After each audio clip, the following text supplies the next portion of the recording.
guys, Ryan the Nerd here, and today we're going to be taking a look at the Transformers Legacy Inferno. So it's been quite a while since we've taken a look at a proper transforming figure.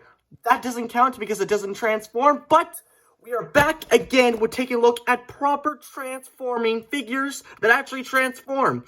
And I've been meaning to get a hold of this guy for quite some time, so as always, I was at Walmart doing my regular shopping routine, going to the toy section, see what's new, and I saw this guy and I immediately picked him up because I've actually been looking forward to this figure for quite some time, and I'm so glad that I actually have him in my collection.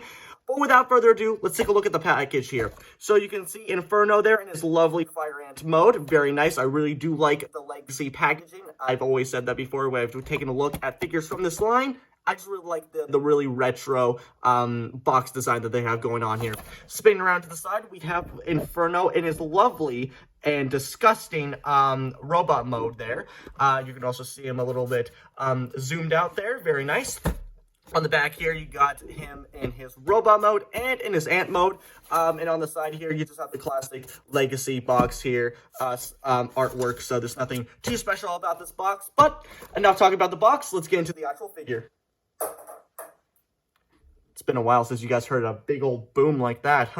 Anyway, here we have Inferno. So if you don't know who Inferno is, he is from Beast Wars, and he is probably one of my favorite characters from Beast Wars, only second to Waspinator. And I gotta say, straight out of the gate, this is probably one of the best Transformer figures I've had in a while. And usually, I've always said that this is like the best something ever when I do a figure review or a movie review or something like that. It always goes along these lines.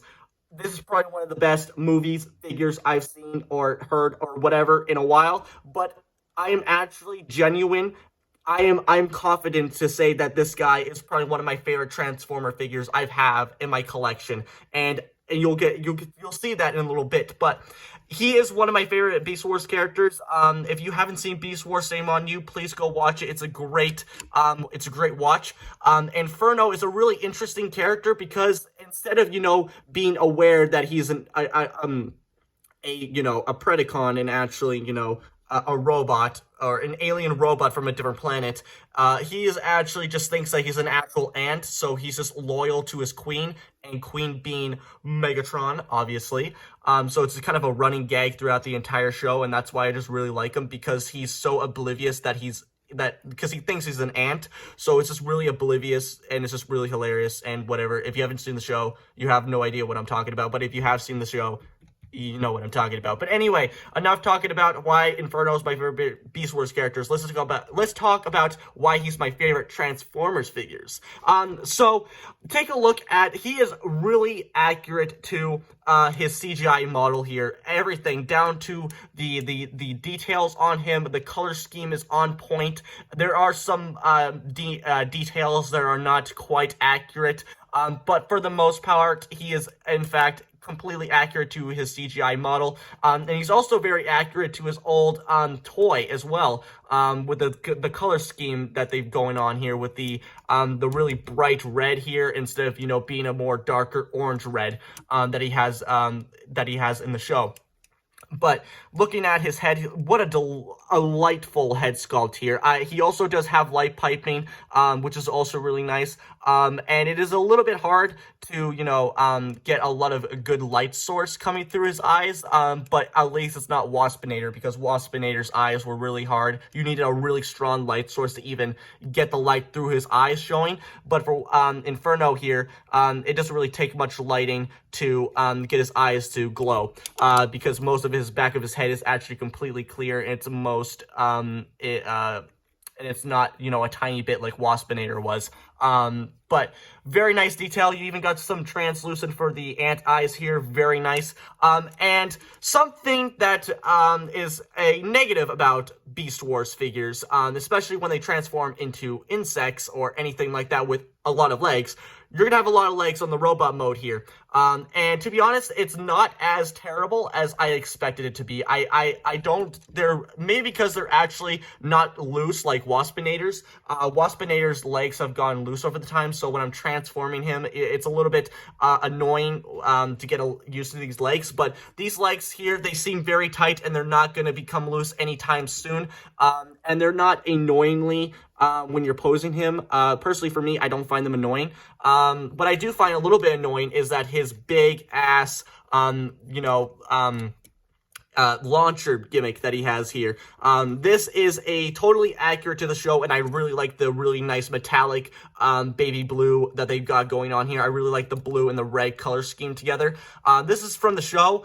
And it does spin, because in the show, he has this little, flamethrower here, because he's a fire ant, get it? So, basically in the show, he would have his flamethrower, plugged into his abdomen, section right here, and then he would be able to fly off. So, ass blaster, like the Tremors movies, if you guys have seen Tremors. But yeah, basically just like an ass blaster from Tremors. He just uses his flamethrower to launch himself in the air, and it does spin. And it's a little bit annoying how big it is, and some of the little panels here are a little bit loose. But what I personally like to do, because I'm really into like accuracy, but for this guy, I really do like having his folded out abdomen section right here to be kind of at the side here, because when his abdomen section is flailed out on the back here, his legs seem to be a little bit too scrawny for his overall body shape here, and it looks a little bit weird. So, but just putting this down here, it's not annoyingly loose, so it's not floppy or anything like that, and it also kind of gives his bottom section a little bit more shape to it, so it's not like he's been skipping out leg day. So that's what I personally prefer, but it doesn't really matter, because I'm not going to display him with his abdomen section flailed out like that, because I don't have any shelf space for that much, so I'm going to keep it like this. But for you toy collectors that have a lot of shelf room, go crazy with it, doesn't really matter. But looks alone, I really do like how accurate he is to the show and his toy, but what really got me interested in this figure here was actually his articulation here. His articulation is one of the best I've seen, and we'll get to that right now. So, instead of just having a really, little tight ball joint, he actually has a really loose ball joint here, and that can be annoying to some people. Personally, for me, I really do like a lot of range at the head, so it can rotate all the way around. And what's even cooler is that he actually has a opening mouth here. You can see all those lovely teeth in there. And this is completely accurate to his character, because he really does have a wide mouth, and everything like that, so that's very accurate. But I really do like how they actually have an opening jaw here, so that's really nice.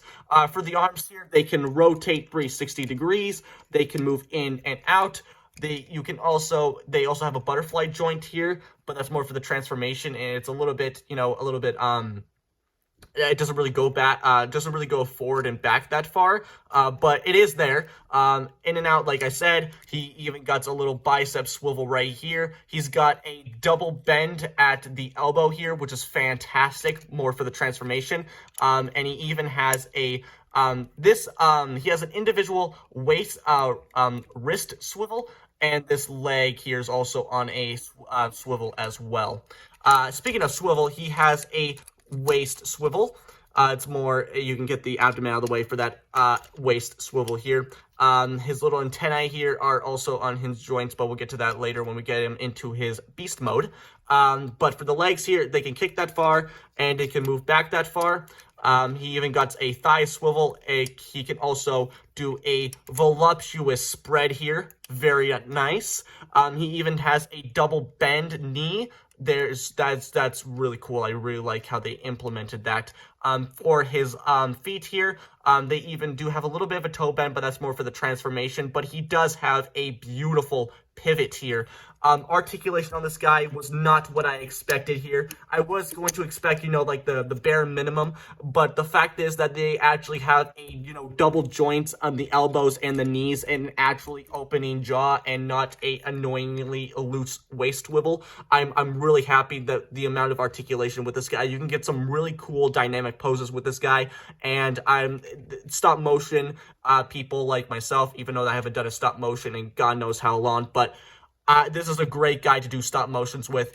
Before we get into transformation, I did mention his flamethrower, but I didn't actually go in depth, so sorry about that. Really like the translucent red plastic going on here. Very nice. And he can, in fact, hold his flamethrower, obviously. And it is a little bit heavy, but it's not annoyingly floppy. But he can hold his gun very well. You're only going to get a floppy mess if you actually just flame him down like I do. But he can hold his flamethrower really nicely. And if you're not using it, you can actually store it on his back here. And since with all the joints on this guy, you can really get him to reach for that as well. So that looks amazing. So articulation and the weapon storage is also fantastic. But enough about the weapon. We're going to get into the beast mode here. So what you want to do, this is going to be a little bit chaotic, but trust me, it's worth it. So what you want to do is that you want to split open the ant head here, and you're going to fold out these mandibles here, and they're going to click into place, because if you're just going to leave them like this, then the ant head won't close all the way, and it's just going to be annoying. So make sure you hear that click when you pull the mandibles down. Then you want to fold this up so that his chin is sticking under here. Then you're going to close up the head like so. Then you're going to put it like this. Then for the arms here, this is going to be a little bit tricky here, so let me just lean in here. You want to bend, use the double bended elbows here. Swivel this, bring this down. Now, his thumb will tap in to this little cavity right here. So you want to get the thumb where that little thing, where that little cavity is, and then you're gonna plug it in. So then you can articulate these little ant legs here to however you want them, so you can get so it can get out of the way of transformation. Then you want to do the exact same thing on the other side here. Plug his thumb into that cavity there. Then fold out these ant legs here. And the little tabs on his arm will plug into each other, since there's little tabs on his arms that the tabs will go tab into. It's pretty self-explanatory here. So then for the legs here, you want to flip down the feet so these back parts go into this little crevice right here, like that. Then you want to bend there, and then there is a little tab here, and there's a little groove. Oh, there's a little tab and a little groove there. Then you're going to plug like so. Do the same thing on the other side. Then use that double bend. Then you want to bring this up, and then it's going to snap and collapse onto itself. Like so. Little tab right here is going to fit right into that hole. Tab it like so. Use the waist swivel and bring the leg section over here. Get these ant legs out of the way. Then bring this in section here. Now there is little tabs right here that will fit into these holes, and these little tabs will fit into that crevice right up there. So it is a little bit tricky and a little bit difficult, but you just need to bend the legs a little bit to get it into that hole there. Can't really see where I'm going right now, so sorry if you can't see anything, but you can hear it. Tab that right into there. Do the exact same thing on the other side. Plug it in. Okay, it looks like it is not plugged in all the way.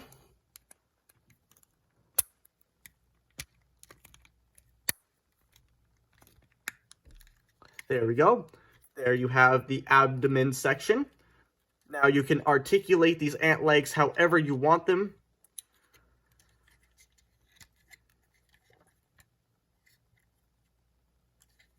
And here you have Inferno in his ant mode here. And this is probably one of the best beast modes I've seen. to get from a relatively slim robot mode into a compact insect mode is absolutely brilliant.